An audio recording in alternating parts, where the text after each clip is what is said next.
Hello అండి, ఈరోజు మనం డయాబెటిక్ ఫుడ్ గురించి తెలుసుకుందాం.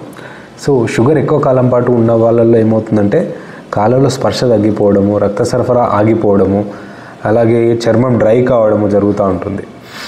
ఇవన్నీ జరిగినప్పుడు వాళ్ళకు మేకు గుచ్చుకున్నా, చిన్న ముళ్ళు గుచ్చుకున్నా, రాళ్ళు గుచ్చుకున్నా కానీ తెలీదు.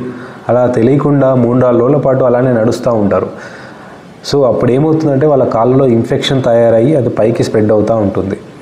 సో చాలా రోజులు డీలే చేసినప్పుడు ఏమవుతుందంటే కాలు తీసేయాల్సినంత వరకు కూడా వెళ్ళొచ్చు. సో ఇవన్నీ మనం ప్రివెంట్ చేయాలి, జరగకుండా చూసుకోవాలి అంటే ఈ జాగ్రత్తలు తీసుకోవాల్సి ఉంటుంది. మొదటిది, ఎవ్రీడే పొద్దున కానివ్వండి, నైట్ కానివ్వండి, షుగర్ ఉన్న వాళ్ళు పక్కా వాళ్ళ కాళ్ళు చెక్ చేస్తూ ఉండాలి. ఏమైనా ముళ్ళు కుచ్చుకుందా, లేదంటే ఏమైనా మేకు కుచ్చుకుందా, లేదంటే రాళ్ళు ఏమైనా ఉన్నాయా, మనం వేసుకున్న షూలో అనేది రెగ్యులర్గా డైలీ చెక్ చేస్తూ ఉండాలి. అలాగే రెండవది, వాళ్ళ కాళ్ళు రెగ్యులర్గా కడుక్కుంటూ ఉండాలి.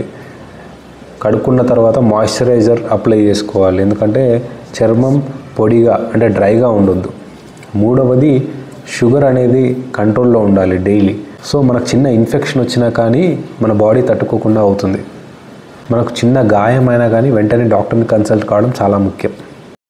డయాబెటిక్ ఫుట్వేర్ యూజ్ చేయడం వల్ల పుండు అనేది రాకుండా ఉంటుంది. Thank you.